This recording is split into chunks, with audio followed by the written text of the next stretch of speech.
Spacey Sims, and we are back with more Cinderella phenomenon.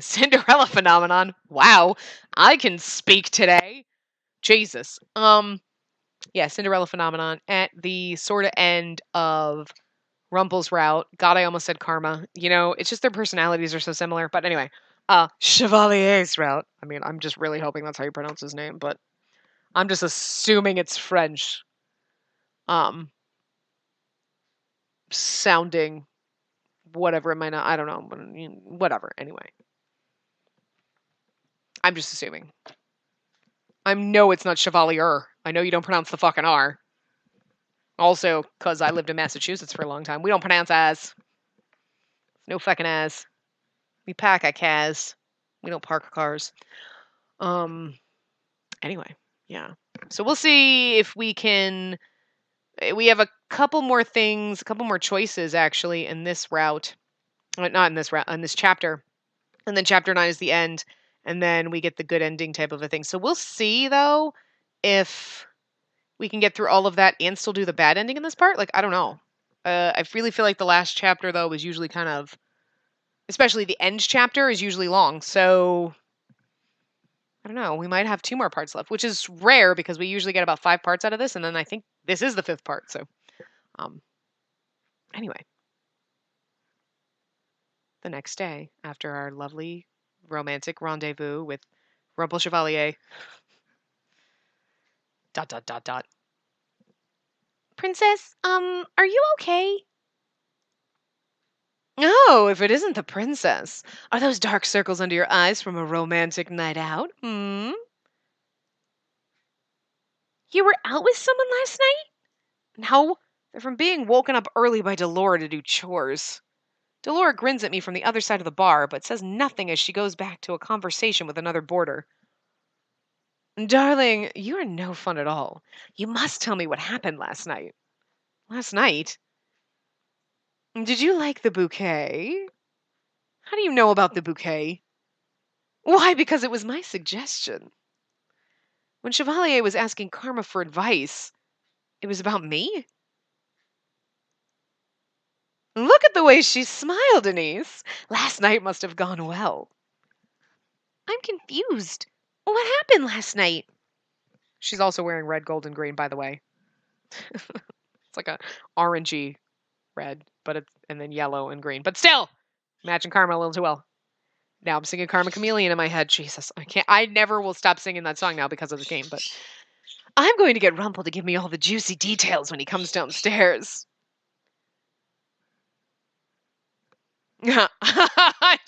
That is Chevalier to you. I am a fancy doctor with memories now. I remember things. Chevalier appears behind Karma Claude. Rumple Chevalier. Karma Claude is so much more fun to say, by the way. Like, it flows easier. Appears behind Karma smiling. He seems a lot calmer today than usual. He glances over Karma at me, and we catch each other in a silent gaze. Seeing his eyes reminds me of last night, which makes me inadvertently flush. Chevalier just winks at me. Chevalier? What is that? Something you say when a person sneezes? Yes. Not as fancy as Claude. With a K. No, that's his name. Rumple, that is, Chevalier broke his curse yesterday. There's a stunned silence from everyone in the immediate area. Even Delora walks over to us. What's this about a broken curse? Was it you, Rumple? He's going by something that sounds like a fancy cake. Parfait. Something that sounds like a fancy cake, and then parfait, which is like a fancy dessert for a breakfast or something. A breakfast parfait. Chevalier is our fancy cake. Parfait is our fancy dessert thing. Like, my real name is Cupcake. Parfait seems to be bursting with excitement. Though she is her usual calm self on the outside, I can tell by the bounce in her step and by the way she raises her voice to make an announcement that she's proud. When everyone has learned that Chevalier has broken his curse, people come to the table offering drinks and congratulations. Chevalier gets lost in a crowd, mostly of women, but much to my surprise, Chevalier doesn't flirt back with any of them. And then, in between our celebrations for Chevalier, they keep saying his name, it's like, oh my god. The front door to the Marchen opens and Waltz rushes in. Damn it, Waltz, don't ruin anything for us. And Waltz is a fancy dance. And then Gerald. It's just Fitzgerald. Where are Delora and Lady Parfait? I need to speak to them immediately. That's not quite his voice. Sorry, I was fixing my hair. Waltz, you're just in time. We're all... Something has happened at the palace. The room goes quiet at Waltz's proclamation. A few people shift uneasily in their chairs. Some try to go back to conversation. Most people don't care what happens in the palace, but they can tell by the tone of Waltz's voice that it's bad. What happened at the palace? Damn it, Waltz! Shake him. An uprising. What? A coup staged by witches. Witches have taken over the palace. The information is so sudden it makes me dizzy. I reach out to grab the table, and my hand lands on the wood before I can slip. Witches have taken over the palace? An army of them? No, only a few.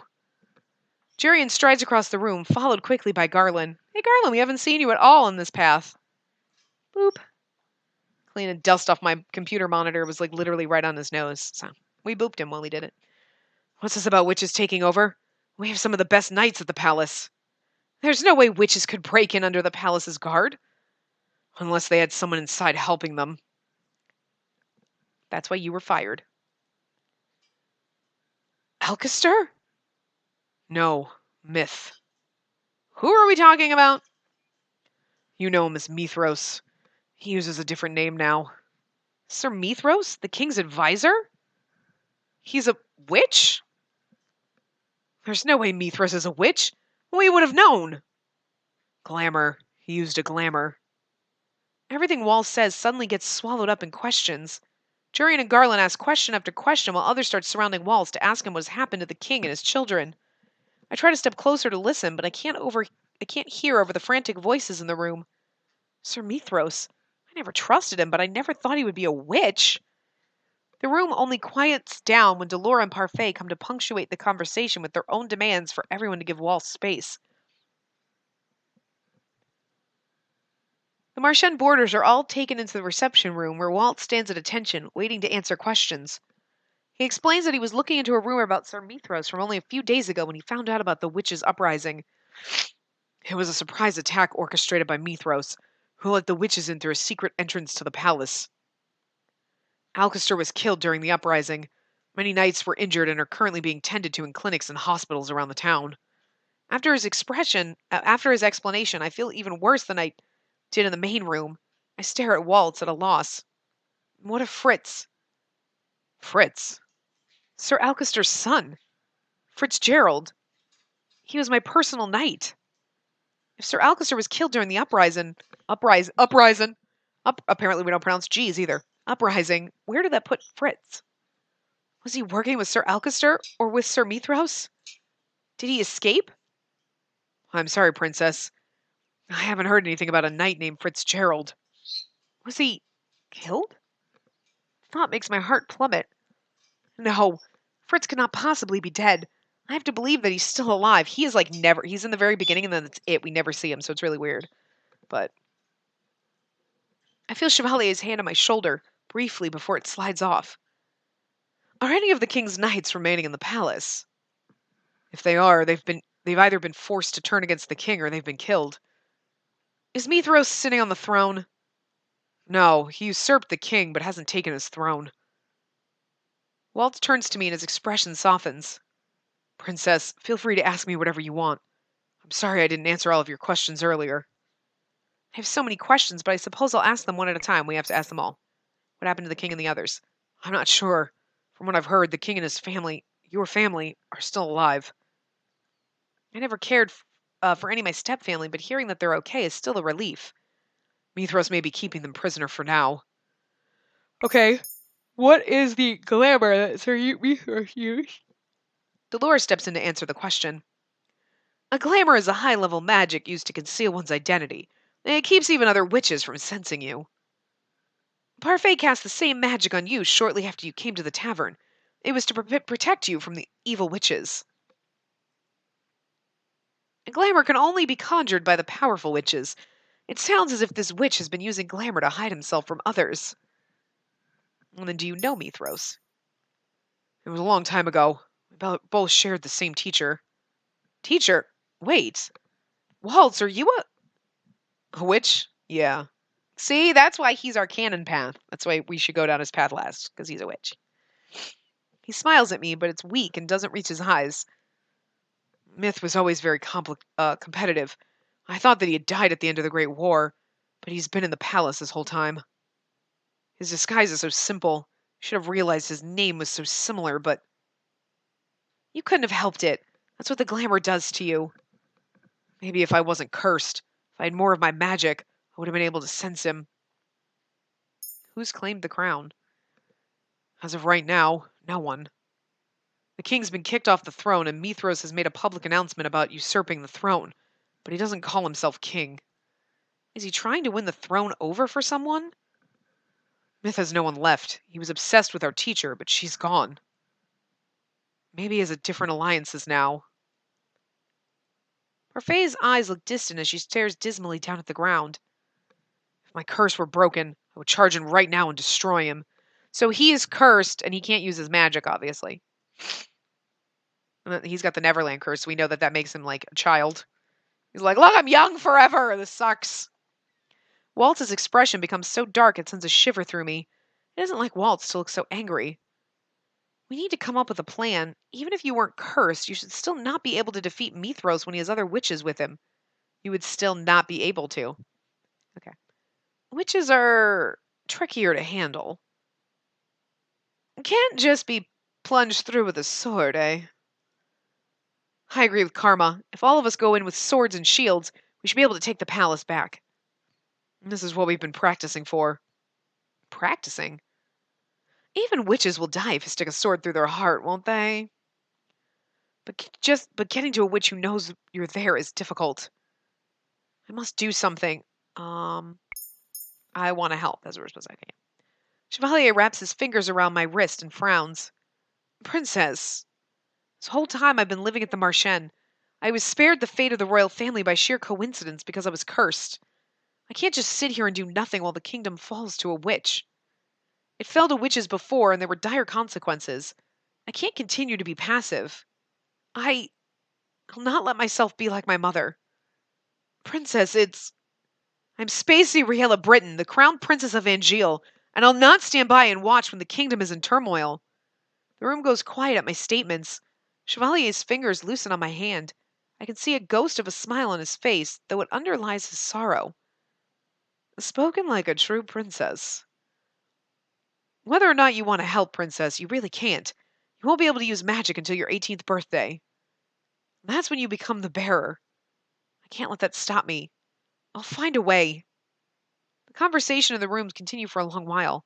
At some point it's said that volunteers are needed at the hospitals and clinics for the injured soldiers. Chevalier immediately volunteers. Only afterward does he look at me with regret. Princess, I'm sorry. For what? For putting my job before you. And after all I just said. He told me he was going to try his best to change. Bria called him selfless before for putting his work before her, but he would be a fool not to.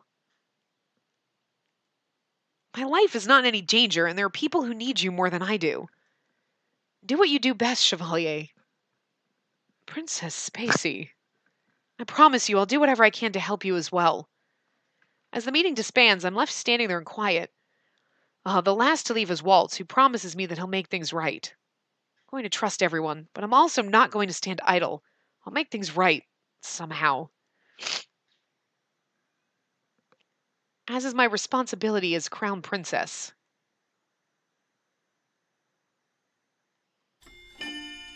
The Witch Puppet. That sounds weird. Chapter 9! Another long night.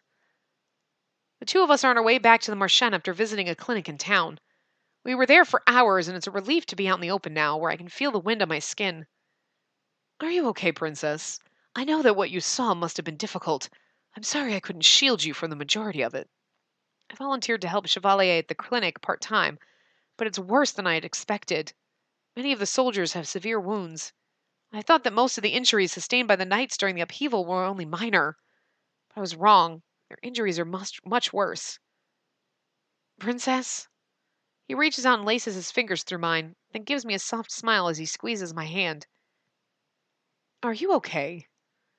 I'm fine. It's only been 1 day since the uprising at the palace. I thought that there would be less blood. I was wrong. Is this what things were like after the Great War? I wasn't a fully certified doctor after the Great War, but I was an assistant. It was far worse than this, Princess. We cannot have a repeat of the Great War. I don't know why Mithros would kill Sir Alcester and take the throne without claiming the crown, but the witches already have a bad name, and he's making it worse. I can't help but remember the wide smile Mithros gave me when I was still living in the palace. Every time I felt his eyes on me, I felt there was something strange about him. There was always a cloudiness to his eyes, something unreadable. He was excellent at his job, but always an enigma outside of it. A sudden breeze chills my skin. Let's go back before you freeze out here. The two of us begin our walk back to the Marchen. Thoughts of the palace, the king, and my step-family cloud my mind. Since I've been staying at the Marchen, I've not seen Rod once. I was never sure if it was because he was ignoring me or if it was because he only wanted to speak to Parfait. Regardless, I hope Rod and his family are okay. I would never wish this treatment upon anyone, not even to ones I hated. As we walk, I glance up at Chevalier, whose head is tilted skyward. I catch the glimmer of lights in his eyes and smile. Even for just a moment, I can forget about everything when I'm beside him. He has a way of taking the weight off my shoulders. But as the crown princess, I can't let others carry my burden for me. I must find a way to protect the others. Even if it means putting myself in danger or harming someone in order to protect someone else. What do you think is the easiest and fastest way to kill someone? He's like, what? Chevalier's body goes rigid beside me. He stops to stare at me wide-eyed. I'm asking just in case I'm ever in danger. I've never fought anyone before. I can retaliate, but I don't know how to actually harm anyone. To kill someone is to end a life. It's stealing away a life that others might love. You bear the burden of that death for the rest of your life. I pull myself away from him. But Mithros is not an innocent man. Would you rather he kill the royal family instead? No, it's not that, Princess. I know he must be stopped at any cost. It's just... I would never want you to have to kill someone. How would you know what it was like to kill someone? You've only ever helped people, not hurt them. You saw the soldiers in the clinic today. You saw how close some of them were to death. Did you see the hollow look in their eyes? I've seen that look many times. It's the look of a man who clings desperately to life. Every life is precious. And a life is still a life, whether it's vile or not. It's still a responsibility you have to bear. I know how valuable and fragile lives are because I've helped so many people. We stand quiet for a few moments, facing each other. I know I'm at odds with Chevalier. He speaks the truth, but I also know that I speak my own version of the truth, too. The world is a place where only the strong survive. People are kind, but they'll take advantage of those who are too caring. Bria told me that Chevalier was so selfless he became selfish. She told me that he never had anything because he gave everything to others. His kindness has hurt others, and I fear that it's a likely chance to hurt him as well. What if his reluctance to hurt anyone causes him to be the one that's injured? Chevalier suddenly breaks the silence. And now we're back in this thing. God, we made a loop. We were almost to the Marchen, and now we're back in this alley. Most people think the easiest way to kill a person is to stab them through the heart. Most people would be wrong. He puts his hand over his heart and stares dismally down at the ground. He removes his hand briefly, but only to reach for mine. Oh, that's not a hand on his face. He takes my hand and settles it on his chest, slightly to the left. I can hear the beating of his heart beneath my palm. It's soft and gentle. What can you feel besides the beating of my heart? The ribs? Yes. In order to stab the heart, you'd have to get through the ribs. That's why most of the soldiers in there who got stabbed in the chest are still alive. If you want to quickly kill someone, you have to stab somewhere where it would be difficult to stem the blood from a wound. Do you have any idea where that might be? Well, if you stab them in the abdomen, they could stem the blood from the wound, but not if you stab them in their stomach and then stomach acid eats away at their body from the inside. Just saying, but we're supposed to say the neck. Because also, that's where your arteries are. And let me. Oh, now you're bled. You bleed to death. Femoral artery, too. But you know what? That'd be really hard to get to. And I should not watch, like, CSI or medical shows or anything like this because now I sound like a serial killer. If you cut people here, this is how it works. Oh my God. I'm going to go watch My Little Pony for a while so that I just stop watching crime shows because it's making me like a serial killer. God. Oh, dear God. Oh, my God. The skin on the neck is thinner, and you have lots of blood flow underneath the skin, going right to your head. It'll most likely be easier to slice or pierce something more vulnerable in the neck without running into as much resistance. Chevalier raises an eyebrow. Did you happen to pick that up around the clinic? No, I'm just a really good serial killer. I mean, yeah, totally clinic. No, I simply guessed. Then you have a bright mind, Princess. Chevalier moves my hand to the side of his neck. My fingers curl slightly when I feel his heartbeat reverberate beneath my fingers. This part is where you can find the jugular vein and the carotid artery. He runs my fingers down the length of it, and I shudder. A mischievous smile brightens his face. Yeah, he's like, I like it when you touch me. I'm going to show you all the veins in my body. One by one, we'll touch them all. Wow. Sort of. Not only does cutting at the neck stop blood from going to the head, but it also makes it spurt. That sounds disturbing, and we should not. Why are we having this conversation?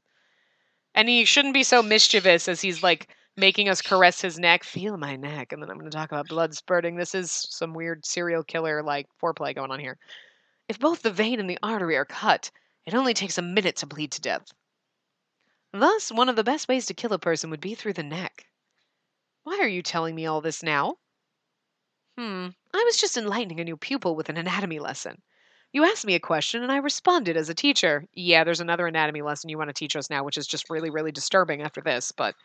Chevalier's fingers loosen on my hand, and I grasp his hand tighter in response. Princess, I don't want you to have to bear the burden of a murder. I promise that I'll protect you, so you don't have to defend yourself with violence. I can't use a sword or magic, and I don't know how to fight, but I will always be there to protect you. Like, I'm pretty fucking useless. But, I don't know, I'll throw Rice Krispies at him or something. I don't know how to fight, and I don't have magic or a sword. I don't know how to fight, and I really can't do anything, but I'll protect you. What are you gonna do, paper cut him to death? Like, what? You know what, whatever. It's the thought that counts. I may not have an abundance of muscles beneath these sleeves, but I am a doctor.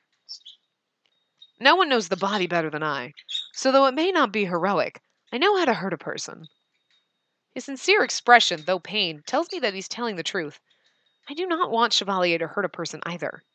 It would destroy everything that he's worked towards as a doctor. He's seen so much suffering, and yet always seems untouched by it. I'll do anything I can to protect his positivity. The Marchand was quiet when we returned. Everyone had already disappeared into their rooms, and so I went straight to mine. I also forced Chevalier to go back to his. He's been on his feet all day, and he needs the rest. I plopped down onto my bed as soon as we returned home. I glanced briefly to the side where Chevalier's bouquet is in the vase Parfait had given to me. Who is it? Parfait! Come in. You've returned. Parfait looks paler than normal. I realized with a start that Chevalier did not tend to her at all today. Don't look at me like that. I'm fine. How are the soldiers at the clinic? Not good. Many of them have been gravely wounded. Some said they remembered magic. Others said they don't remember anything at all.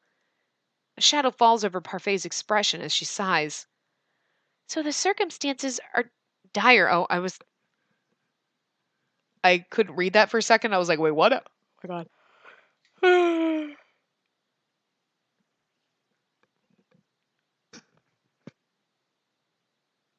I think that's supposed to be direr, but like, I don't think that's right. Anyway. Then we thought, it is a good thing Chevalier is there to lend a helping hand. Did you all manage to come up with a plan? It's proving more difficult than we anticipated. The Lore and I are willing to put ourselves in danger. Waltz is too, because he can use magic to a certain extent. The knights and Karma have their blades. But Chevalier... I don't want to involve him in this. Because you're worried about him. Of course I am. You've grown, Princess. You remind me of a younger Hildir. Back then, Hildir was both calm and resilient. One moment she could be smiling ear to ear, the next she could be strict and unmovable as the coldest ice. The two of us were like sisters. We did so much together. We learned together, explored the kingdom together. I can say with all certainty that we were the best of friends. And then the fairy tales happened. When Hildir killed the first human, she was corrupted. Her darkness swallowed her whole. I don't remember a time before Mother was corrupted, so I can't imagine the woman Parfait describes. I know the old Hildir would have wanted to show you the beauty in things, Princess. She would not want you to suffer. I'm so sorry you became embroiled in things. It was inevitable. If Delora hadn't cursed me, then I would still be in the palace, and I would be just as helpless as everyone else. So while I'm out here, I have the responsibility to help everyone. I touched the incomplete glass slipper at my neck. I still haven't even done 3 good deeds. Don't look so sad. You'll complete your 3 good deeds and things will go back to normal. And of course, you'll still have friends here when you return. And come your 18th birthday, Delora and I will teach you about your magic. Walt is eager to help too. But for now, our top priority is a plan. Rest easy, Princess. Things will work out. Positive Parfait. It's hard to believe that this problem could be so easily solved, but I'll try to believe. When Parfait leaves, I'm left to my own thoughts. I hope everyone at the palace is okay and that they can hold on until we come up with our plan.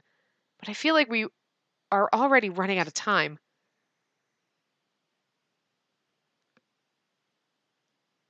I think we're going to actually end up with another part because I don't think there's any way we can finish this.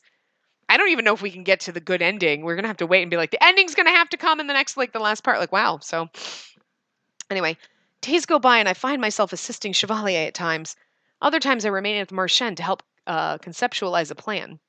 None of our plans have actually shown any promise yet, but with all of our minds put together, we should be able to come up with something. A week later, I find myself standing outside the clinic door, waiting for Chevalier. I'm sorry to have kept you waiting, Princess. You can drop the title, you know. Spacey, but you are a princess in my eyes. Yes, but you don't need to address me by title. Just my name is fine. Chevalier reaches out to take my hand, then immediately pulls his hand back, eyes wide. I forgot it. Forgot what? The medicine that I needed for Parfait. Give me a moment, Spacey. Chevalier plants a quick kiss on my forehead before running inside. I stare at the stars as I wait. I turn but see no one walking around the plaza. I inch closer toward the door of the clinic as I take another look around.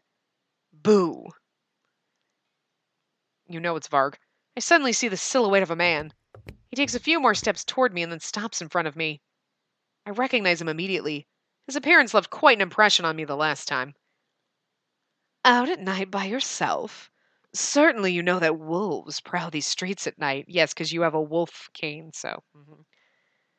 What do you want? I take a step back and press myself to the door. I reach for the door handle, but the man reaches out a hand to grab my wrist, holding it to the door. I wonder if he's the one that cursed Fitzgerald, because he's got the Little Red Riding Hood curse, and this guy's like the big bad wolf. He's also definitely... Well, is he a witch, though? Did we find out? Is he a witch, or he's just like a really shady dude? I don't remember. I'd say my answer to that question is complicated, Princess. By the expression on your face, I must have hit the nail right on the head, eh? You are the princess. How do you know who I am? That is part of the mystery, isn't it? I don't think he's cursed, so maybe he's a witch. I attempt to wrestle my wrist out of his fingers. It's the only way it would explain that. Come with me quietly and you won't get hurt. Go quietly. No. Scream for help. Yeah, okay. I'm pretty sure that's what we're supposed to do. I refuse to go anywhere with him. I open my mouth to scream, but before I can even breathe, the man's hand flies to my mouth. That's when you're like, ah! At least screaming as you open your mouth. So like, you're just like, ah! Come on, you can't move that fast. You're a disobedient one, aren't you? I struggle against his grasp. It doesn't take long for the grin to fall from its face. It's replaced with a look that lacks any amusement. I enjoy seeing you struggle, but I'm afraid we've been out here for too long. I bang my shoulder against the door, and a resounding creak follows my attempt. No more Mr. Nice Guy. The man opens a small vial right in front of my face. Something sweet wafts in the air, and I suddenly feel myself falling into darkness as I collapse.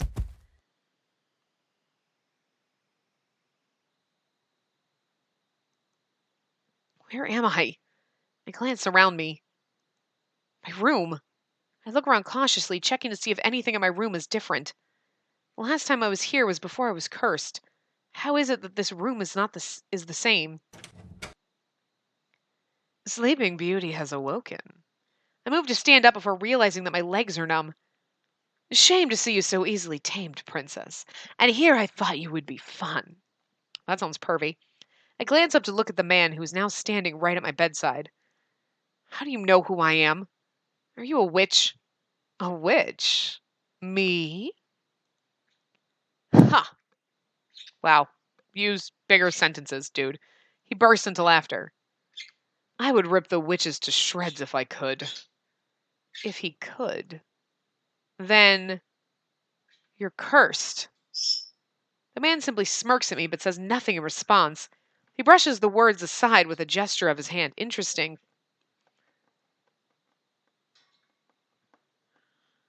Huh, huh, huh. So he's not a witch, he's just cursed. That he's got the diamonds all over him. Boop, boop, boop, boop, boop, boop, boop, boop. Mm-hmm. I don't know. Do we ever find any more about him? Like, I'm really curious because he's always like shady in there, but like he's always like, "Who are you? What are you doing? Your name is Varg, and why are you evil?" And we don't know. I don't know. The man simply smirks at me but says nothing in response. He brushes the words aside with a gesture of his hand. Are you working for Mithros? Probably. I glare at his vague answer. My name is Varg. I didn't fucking ask. But that's okay. And I've been assigned to be your personal knight. I already have a personal knight. Oh, you mean Fritz? I got rid of him.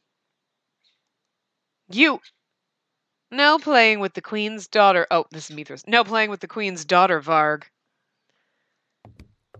Mithras enters the room. Now he stands in the doorway, eyeing the both of us with a smile that's so oddly reminiscent of his usual one that it makes me sick. He just has diamonds all over him, but he's got these things that are on my cursor, the things that look like plumb bobs. That's how we knew he was a witch, but he still has these. So is he a fairy or something? Or is he just a cursed person? Why does he have diamonds all over him? Mithros. Princess, you look more and more like your mother every day. Why, the scowl on your face is almost a perfect reflection. He moves to stand in front of me.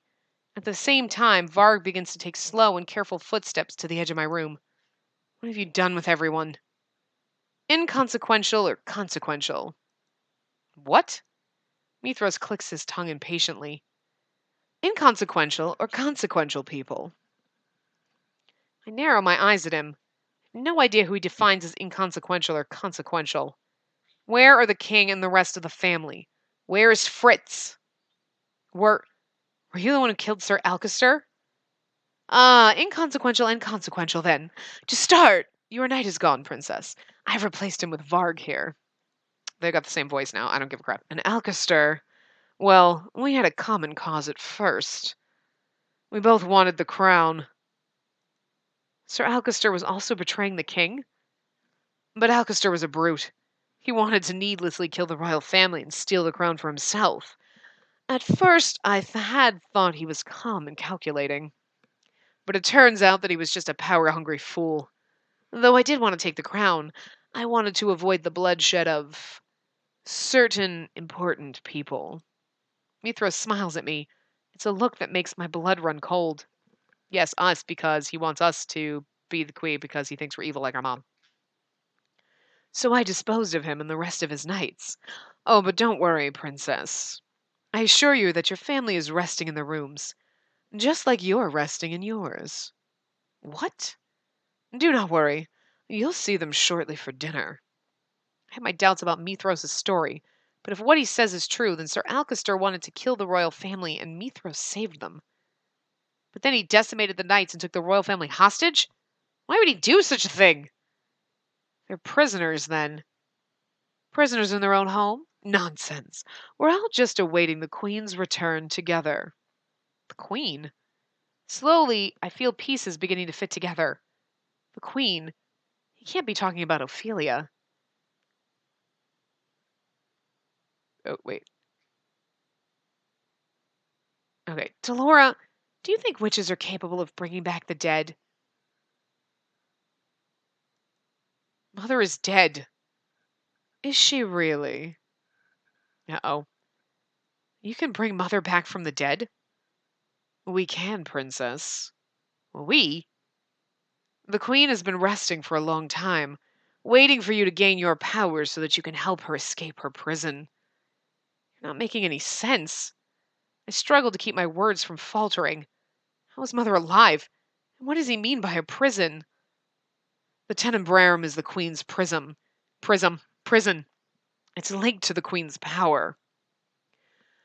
Though others presume she was dead, the Queen sealed the last of her powers inside the crystal. All she requires is your power, Princess. My power? When you become the next bearer, you'll have the ability to release the Queen from her prison. My birthday is in a week. That's when I meant to take on the responsibility of becoming the bearer, though Parfait and Delora never went into more detail beyond that. You'll finally get to see your mother again, Princess. I still cannot quite take in everything he's just said. However, if Mithras had approached me before the curse, I would have helped Mother in a heartbeat. But it was Mother who was the last Tenebrarum bearer and the one who brought darkness to Angeal. I once believed that Mother was the only person to ever love me. Now I know that I was wrong, that she shut me in front of a world that I should have known. Shut me in from a world I should have known. But still, even now, I wish she was here. I take a deep breath, but I can't afford to be selfish. I can't put anyone else in danger. I'll not help you. You don't have a choice, Princess. I've set the stage for my queen's return. All that's left is to free her from her cage. We'll speak more of this at the dining table. Mithras leaves the room, leaving me briefly with Varg. Varg smiles at me beneath his mask, then brings his index finger to the temple of his head and loops it. He mouths the word crazy. Okay. I know Varg's kind of an evil asshole, maybe, but he's kind of funny if you think about it. He's like, crazy. You're like, okay, I like you a little bit, crazy person. Like, you said you would tear the witches apart, so why do you serve Mithros? A good question. You're not going to answer me? How perceptive of you, Princess. He smirks at me before following Mithros out the door. I'm once again left by myself in the room. Everything Mithros just told me swirls through my mind. My mother. Alive. And he killed everyone only to take the crown and keep it for her. A shudder runs through my body. She cannot return. I spend the next hour looking around my room for things that might aid my escape. I know where everyone else's rooms are too, but I have no idea how heavily guarded they are, and I doubt I could help them. I must return to the Marchen. I test the window, but it's locked, probably with magic. I search my shelves. The dolls that used to comfort me can do nothing for me now. Lastly, I check my drawers, but though there are many things in them, there's nothing that looks like it could help me escape. No knife? Come on, bitch, you didn't keep like a butcher knife in your, like a pocket knife, nothing? Swiss Army knife? As I'm searching, I come across a box and pause to pick it up. I remember this. It was given to me by Mother with strict instructions not to open it and always keep the key hidden. I searched the drawer again for the key. Mother gave this to me. This is for you. Always keep it locked and keyed. Why are you giving it to me then? The moment I begin to set the box down, I see a small golden key at the bottom of the drawer. I pick it up and I'm about to open the box when I stop.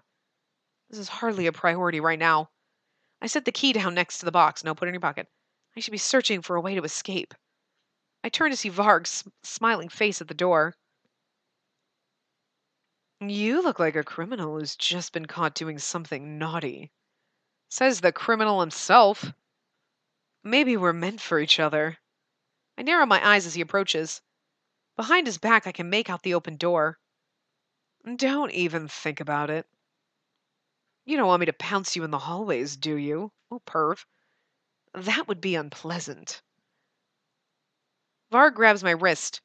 I attempt to struggle free, but he holds tight to me. I will be your escort to dinner tonight. I keep my head held high as Varg escorts me from the room. On the way to the dining hall, I glimpse the rest of the palace. It's mostly empty, save for a few soldiers. The soldiers that do stand there have a glazed look in their eyes and look right through me. Puppets. A spell cast by Mithros? Varg doesn't answer me as he pulls me through the hallway. Soon I find myself in the dining hall. The guards usually standing by the walls are gone. Now there's only the royal family, and they seem to be unharmed. You. I can see recognition in the king's eyes. My heart flutters as he stands, or tries to. He manages to rise, but only just barely. I notice that his feet stay firmly planted where they are. Everyone's bodies look exceptionally stiff. Is this some kind of spell? You're the girl that was outside my palace months ago. Mithros, what is the meaning of this? I notice that the king is not at the head of the table as usual. Everyone sits on the table's side, except for Mithros, who is at the far end. The king's seat, however, is clear. I simply brought back the crown princess.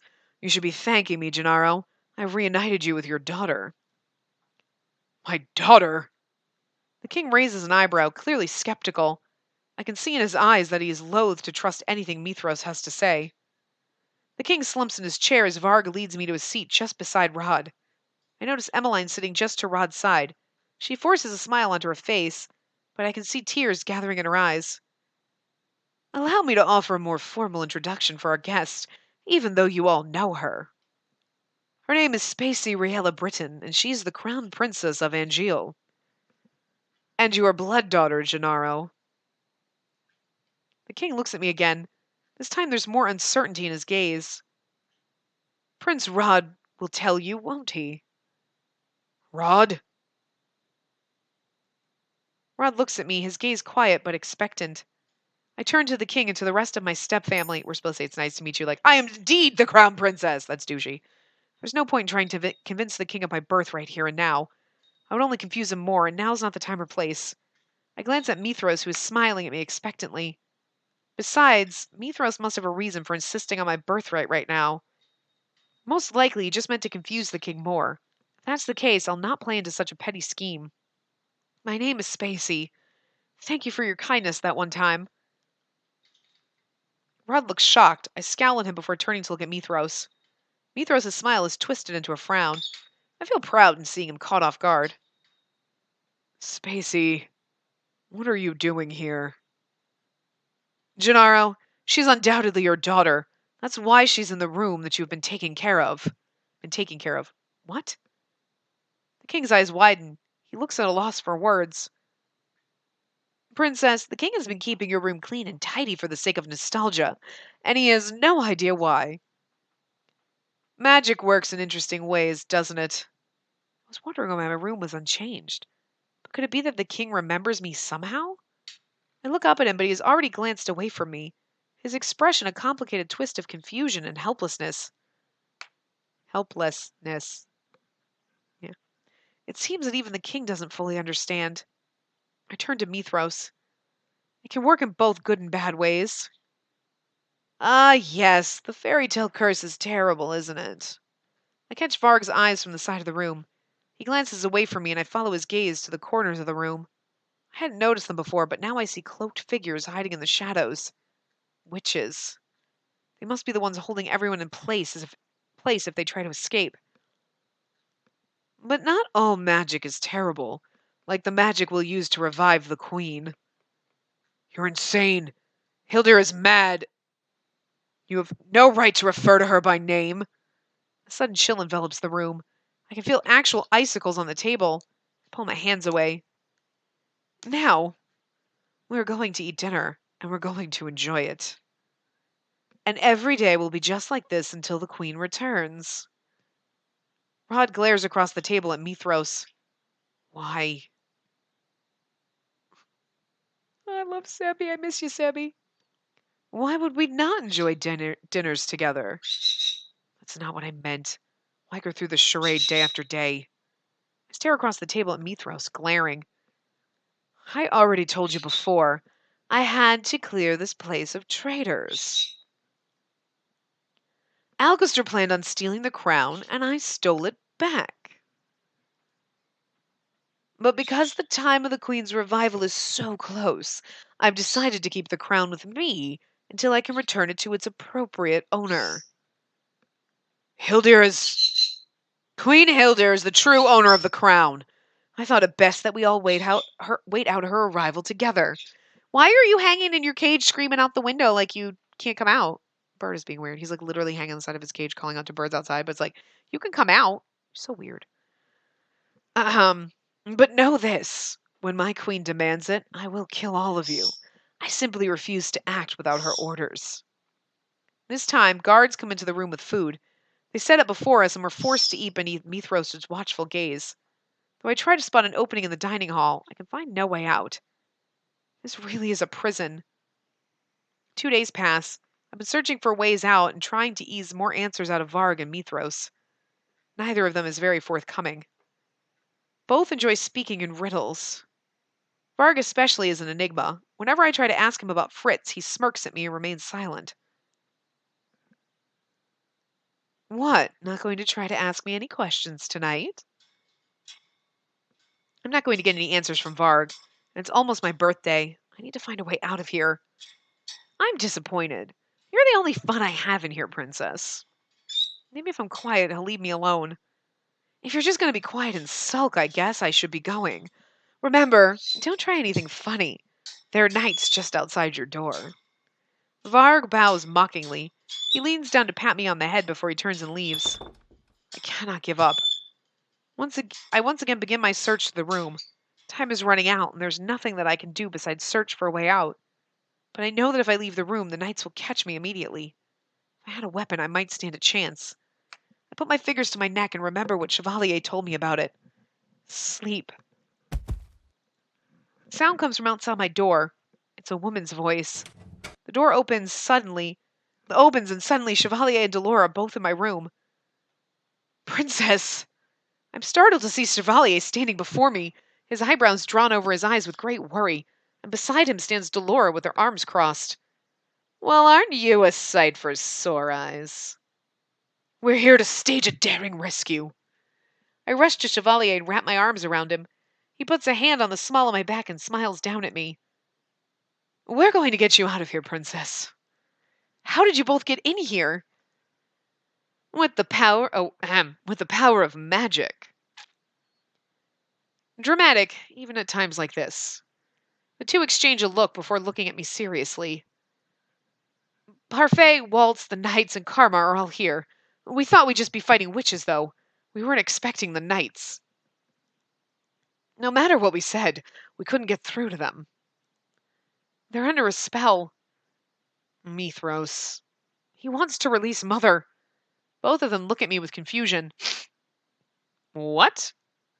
Mother is still alive, just inside the Tenebrarum. Mithros wants to bring her back. That is impossible. The Queen is still alive? Chevalier looks worried while Delora's expression is more rigid and resolute. We cannot let that happen. I don't know how the Queen would be alive in the first place, but... Well, we'll worry about that later. Right. We have time later to discuss the specifics of everything, but right now we need to get out of here.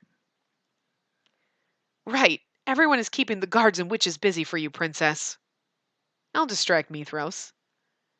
Chevalier, I'm counting on you to get the princess to safety. That's why I'm here. Princess, can you guide me through the palace? I can't just leave everyone here. Don't worry, Garland is saving your family. Seeing to saving your family. No, I can't just leave everyone in the Marchen here to do things for me. Spacey, we cannot afford to lose you. I told you I would do anything to protect you, and I will. The sooner you're safe, the sooner we'll have the advantage. You are the legitimate heir to the throne and the next Tenebrarum bearer. You can't let yourself remain in Mithros' hands. The situation is indeed most dire, so for now, we must hurry. I nod my head feebly. Without another word, the three of us head to the door. Delora exits first and stops immediately. I almost run into her. I glance through the doorway and see Varg waiting just outside, holding a blade across Delora's neck. Delora holds up her hand and deflects the sword as it slides harmlessly past her neck. Varg slides away, still holding out his sword. His usual smirk is half-hearted at best. Get out of our way. You're awfully demanding, aren't you? Pretty please. No can do, my lady. Shame. Looks like I'll have to destroy that pretty mask of yours, along with everything else underneath. Delora holds up her hand and summons a wall of electric orbs. With a flick of her wrist, she sends them rushing toward Varg, who dodges with surprising speed. Varg's movements appear sluggish, but I have seen his fast reflexes. He's playing with Delora, even though I don't think he has the advantage. He drops the sword, and for a few moments I feel Delora has the advantage. Then suddenly he raises the cane he usually holds at his side and taps it on the ground. A burst of smoke escapes from the bottom of it, shrouding the room. An enchanted cane. You're not the only one with tricks up your sleeve. Delora! Chevalier, get her out of here. Let's go, princess. Chevalier takes my hand in his and begins to lead me away. I turn to glance back at Delora and Varg and realize that while Delora is completely on the offensive, Varg does nothing but dodge. It's as if he's trying to buy time for something. I banish the thought from my head as Chevalier pulls me down the hall. He's just buying time, Delora! How rude! Haven't you heard of chivalry? I spot Karma still in his dress, holding a sword out at the man in front of him. When the man lunges, Karma dodges back and grunts as his back comes to the wall. I suppose chivalry is dead, then. He steps off to the side as the possessed knight attacks him with his blade. The sword catches his dress, but does not hinder him from stepping forward and aiming a jab with his sword beneath the knight's armor. The knight kneels, but the sword doesn't fall from his hand. Karma looks up at us sharply. What are you doing just standing there? Move! It takes me a moment to realize that I was just as frozen. So too was Chevalier. His face is pale as he grabs my hand again and once again starts rushing me down the other end of the hall. Chevalier's steps are wider than mine, and I have to struggle to keep up. But the further we go down the hall, the more apparent it becomes that there are too many obstacles in the way. We pass Jurian and Garland as we move too, and they manage to clear a path for us. These knights, will they not stop moving until Mithros is defeated? I hope the king and everyone else is safe. As we pass Jurian and Garland, I tell them where the royal family is, but I have no way of knowing if the words reach their ears amidst all the sound. Chevalier... Oh, okay, I read that. So the stab wounds in the armor that I saw earlier were from the knights themselves. But why would they battle each other? What? The punctures in the armor that we saw at the clinic. The stab wounds in the gut and the arms. Chevalier's eyes are so distant, it's as if he's looking right through me. They were... We need to keep moving. I take his hand and lead him forward. I don't know what he's talking about, but we can talk about this later. Right now we have to escape. We're closer to the palace entrance when we see them. A group of knights standing in two lines on both sides of the hall, facing each other. At the far end of the hallway stands a gaggle of witches, and in between them, Mithros. Good evening. Did you enjoy your stroll around the palace? Chevalier immediately moves to stand in front of me. The cloudiness is gone from his eyes. But what leaves his mouth is not a demand, but a question. How could you do this? How? It was quite easy, actually. You know what I mean. Why would you make the knights fight one another? What a foolish question. Obviously, it's because they're inconsequential. Oh, now you just pissed off the doctor. I mean, I don't know what he's going to do, but... On a stage, some pawns exist as easily replaceable extras. I'm interested in keeping only the actors. In the grand scheme of things, the extras aren't needed. In fact, I can make them do whatever I need in order to get the best outcome. He snaps his fingers and the knights raise their swords. Oh my god, he's such a dick.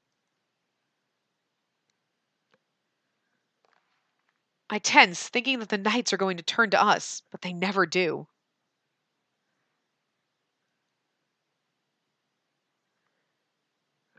I don't know why, my brain just went dead, like I don't know how to read all. I was like, wait, what was I doing? Oh my god, wow. That was weird.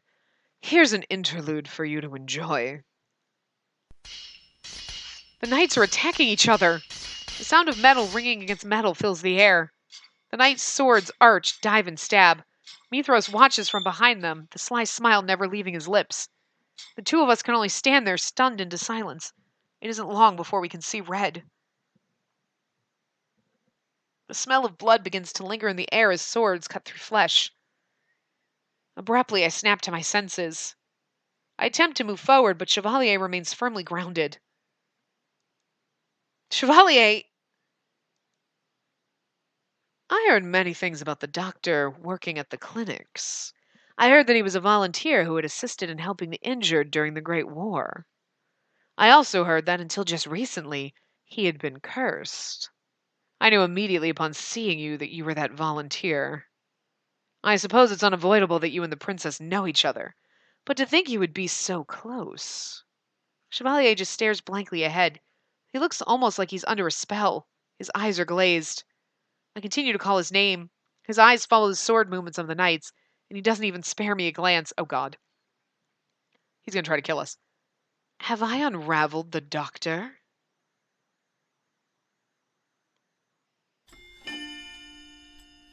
Not like Mother! Oh, God. Okay, I know we're a little under time, but there's no way we're going to get this is the end chapter where we have no choices. It's just the good ending type of a thing. But I don't think we're going to finish this. So I'm going to actually stop it here, and then we'll finish this last chapter, and then we'll run through and get our bad ending too in the next part. So yeah, I will see you guys next time. Remember to give the video a big thumbs up and subscribe to see more.